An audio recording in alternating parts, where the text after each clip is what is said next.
Pembacaan Kitab Kejadian pasal 38 ayat 1 sampai dengan ayat ke-30. Yehuda dan Tamar. Pada waktu itu Yehuda meninggalkan saudara-saudaranya dan menumpang pada seorang adulam yang namanya Hira. Di situ Yehuda melihat anak perempuan seorang Kanaan. Nama orang itu ialah Syua. Lalu Yehuda kawin dengan perempuan itu dan menghampirinya.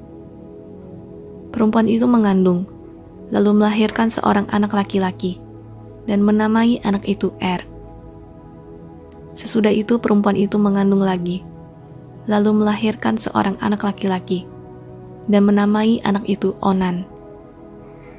Kemudian perempuan itu melahirkan seorang anak laki-laki sekali lagi, dan menamai anak itu Shelah.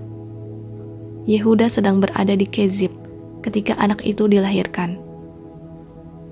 Sesudah itu Yehuda mengambil bagi anak sulungnya, seorang istri yang bernama Tamar. Tetapi anak sulung Yehuda itu, adalah jahat di mata Tuhan. Maka Tuhan membunuh dia. Lalu berkatalah Yehuda kepada Onan, "Hampirilah istri kakakmu itu, kawinlah dengan dia sebagai ganti kakakmu, dan bangkitkanlah keturunan bagi kakakmu." Tetapi Onan tahu bahwa bukan ia yang mempunyai keturunannya nanti. Sebab itu setiap kali ia menghampiri istri kakaknya itu, ia membiarkan maninya terbuang, supaya ia jangan memberi keturunan kepada kakaknya. Tetapi yang dilakukannya itu adalah jahat di mata Tuhan. Maka Tuhan membunuh dia juga. Lalu berkatalah Yehuda kepada Tamar menantunya itu, "Tinggallah sebagai janda di rumah ayahmu, sampai anakku Shelah itu besar." Sebab pikirnya, jangan-jangan ia mati seperti kedua kakaknya itu. Maka pergilah Tamar dan tinggal di rumah ayahnya.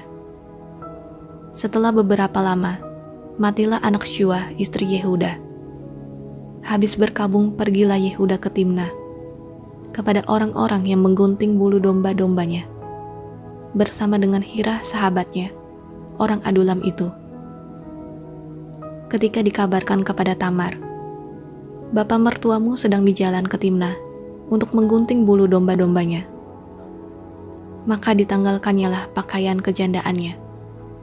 Ia bertelengkung dan berselubung, lalu pergi duduk di pintu masuk ke Enaim yang di jalan ke Timnah, karena dilihatnya bahwa Shelah telah menjadi besar, dan dia tidak diberikan juga kepada Shelah itu untuk menjadi istrinya.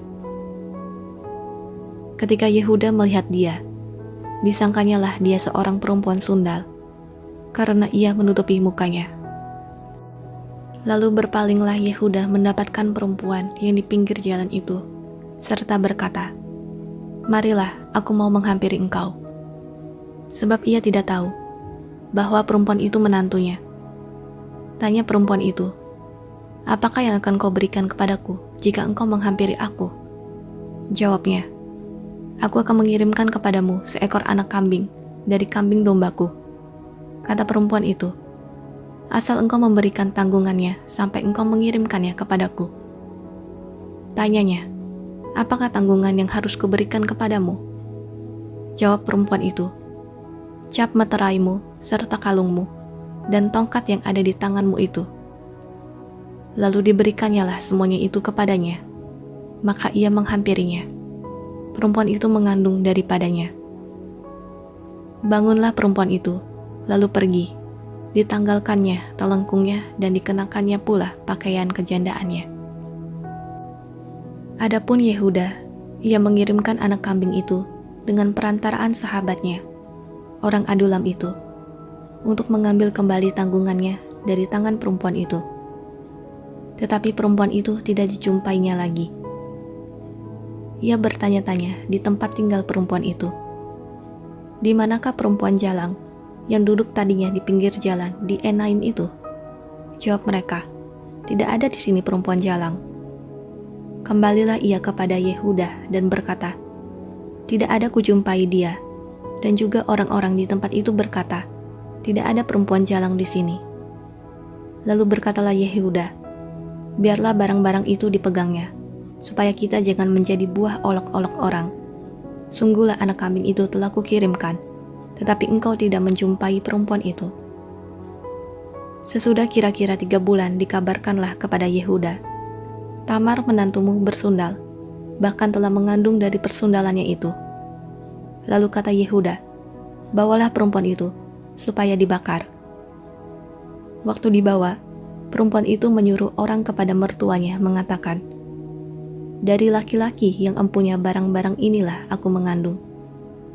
Juga dikatakannya, periksalah, siapa yang empunya cap meterai serta kalung dan tongkat ini.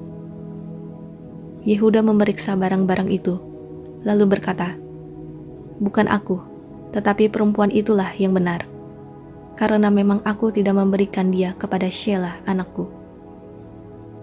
Dan ia tidak bersetubuh lagi dengan perempuan itu. Pada waktu perempuan itu hendak bersalin, nyatalah ada anak kembar dalam kandungannya. Dan ketika ia bersalin, seorang dari anak itu mengeluarkan tangannya, lalu dipegang oleh bidan, diikatnya dengan benang kirmisi, serta berkata, inilah yang lebih dahulu keluar. Ketika anak itu menarik tangannya kembali, keluarlah saudaranya laki-laki. Dan bidan itu berkata, alangkah kuatnya engkau menembus keluar. Maka anak itu dinamai Peres. Sesudah itu keluarlah saudaranya laki-laki, yang tangannya telah berikat benang kirmisi itu. Lalu kepadanya diberi nama Zerah.